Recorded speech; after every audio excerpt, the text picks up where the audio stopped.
welcome back to the channel. Maybe I'm pumped up for the Lions after that last play, or maybe I'm pumped up for Tesla stock because Tesla reports earnings this week, and boy, do I have some things to share with you. I will give you the secret sauce, the recipe for Tesla stock this week. If we get this, Tesla stock runs big time, like a bull when they let the cage open. This thing is gonna buck and stab the bears, essentially. No violence is condoned here on this channel. Okay. But Tesla reports earnings Wednesday in after hours. Tesla's really the main story of this week for earnings season. I will share with you the rest of the companies that report earnings, and we will talk about the economic calendar for this week. But I want to start this video with a little bit of dedication for Tesla. Now, kind of as I said in the last video, I do think Tesla is one of, if not the most underlooked opportunity for next year in terms of Tesla able to do as well as they have been over the past couple of years, sell as many vehicles as they have been able to under such extreme stress conditions. Look at Lucid, look at Rivian, look at even Stellantis now. GM's probably going to be right behind Stellantis. Give it a little bit of time. Whereas Tesla went through the doldrums already and is onto brighter pastures, I would say, at this point. If one thing happens, if we get confirmation of the lower priced Model 2, let's call it, Tesla vehicle that is still coming in the second, or really around midpoint of next year. If that happens, if that is the confirmation that we get this Wednesday, Tesla stock is going to run like something you have not seen in a long time, because that is what is expected to fuel Tesla's growth. Now, we're going to add to that what I think will be a Trump win, at least what the markets are pricing in. So let's consider Trump wins. We have lower inflation, lower federal funds rates, and from that perspective, Tesla is able to do very well, right?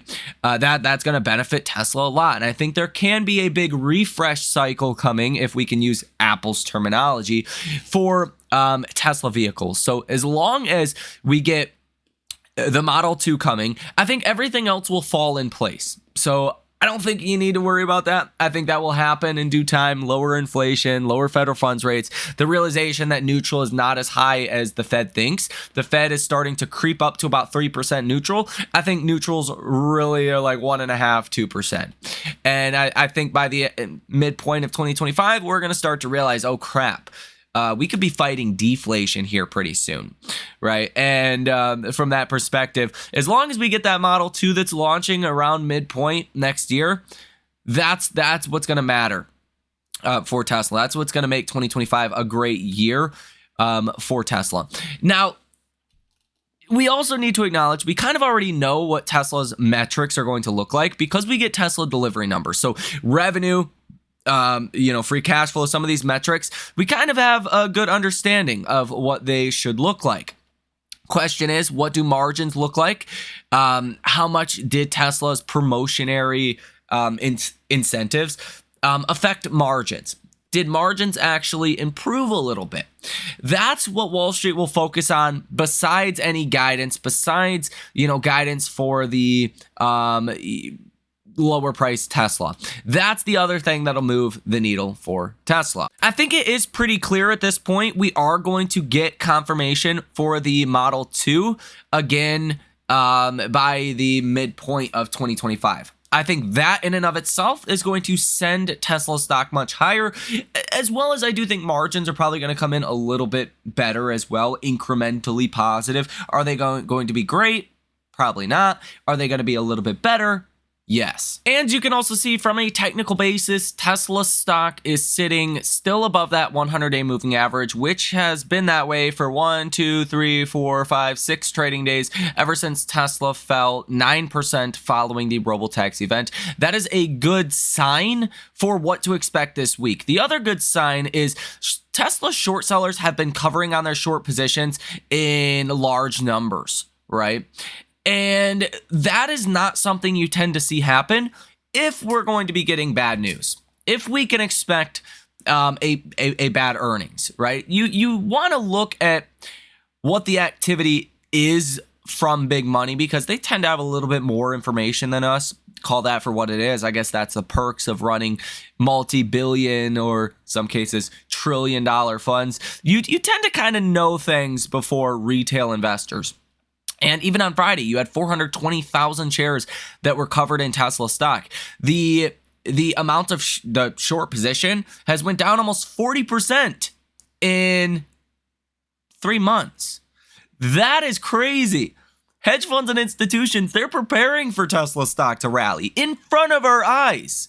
And I don't think that was reflective of the robotaxi event, because I think at that point you would see short sellers doubling down and covering on short positions, or adding to short positions really right now, in which they're not doing that. So I do think Tesla is going to have a really good week. Now, the question is, how much chasing do we see? How bullish does Wall Street get on Tesla? Because what you could experience from now into the end of this year is a chase. Because a lot of Wall Street is underperforming, most hedge fund managers underperform the markets. At this point, with strategists that have price targets around where the S&P is at right now, in fact, this is the largest gap between where the S&P is and where the median year-end price target is at. The year-end price target, the median forecast, is 6% lower than where the S&P is trading at right now. Roughly about 560 on the SPY is where the median analyst expects the S&P to close at.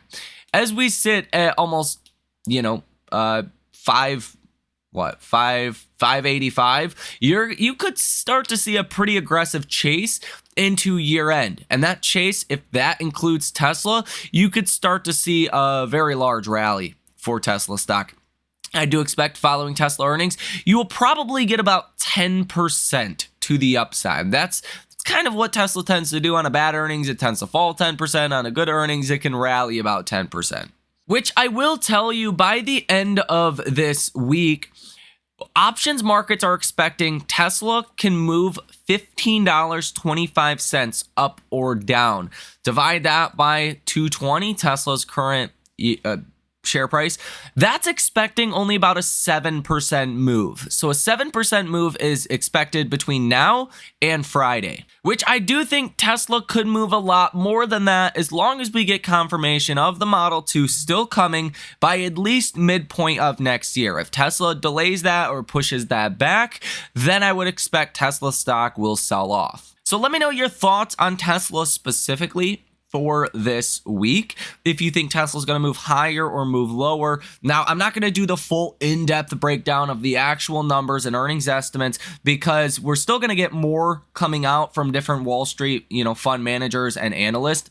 So we do want to see, as estimates come out more Monday and on Tuesday, where Wall Street is really falling here. But I do think, generally speaking, Tesla's going to do very well and give us probably even a date for the event for the Model 2. It wouldn't surprise me if that is in November, late November, or early December. But let me know your thoughts on Tesla's earnings for this upcoming week down below in the comment section. With that said, this week really gets going a large chunk of the S&P 500 as far as earnings, okay? And as long as earnings do not come in bad for these companies, I think markets are going to go higher. We have to face the reality that earnings expectations have been dramatically lowered in recent weeks. It's it's ridiculous, honestly. You can't fight it because we don't make the earnings estimates or targets. But heading into this earnings season, Wall Street got a lot more negative on their actual estimates over the past couple of weeks. So the bar has been lowered dramatically. And it's going to make it look like this earnings season is great when in all reality, it's not going to be that good. We're only expecting 4% year-over-year EPS growth for the S&P 500, which does that justify where valuations are in the markets? Not traditionally. But as I explained in other videos now, I don't think you can look at the markets today and assign traditional valuation metrics to them. I don't think you can look at the last 50 years and say the S&P is traded at an average of 19 times earnings. We're trading at 26 times trailing 12-month earnings today. That's expensive. Or we're trading at, 22 times next year's earnings and say that's expensive because we printed so much money, $4 trillion. You now have AI, you have other factors that are kind of changing things. Look at how many retail investors are now in the marketplace. Look at the risk attitude around stocks. I don't think you can sit there and say the same valuation metrics in the past can apply to today. Just systematically, we are a more risk oriented investor class. Look at 2021. Look at some stocks that just run for no reason. I mean, look at this stock. This is not a typo on the screen. This stock went from $1 to $79 in this environment. It was a 4,000% return, I believe it was. The best return you've seen on a stock in a very long time for no reason, essentially. I think at least in the near term, as long as earnings come in better than expected, even though the bar has been lowered, that's going to be support for markets to do well in the near term. Nonetheless, for this week, Monday morning, you have some companies that are really not important to the markets. A lot of banks, capital management firms. Same is really true for Monday and after hours. You have SAP, SAP, Nucor, Berkeley, Logitech, Zions, AGNC, some other names, none of which are really going to be important for markets. Tuesday pre-market, Verizon, GM, 3M, RTX, GE Aerospace, Quest Diagnostics, Philip Morris, Sherman-Williams, and Lockheed Martin that will report. Tuesday and after hours, you have Enphase, Seagate, Baker Hughes, Texas Instruments, and some others. Wednesday pre-market, Vertiv, Boeing, AT&T, Coca-Cola, Next Era Energy, GE, Veranova,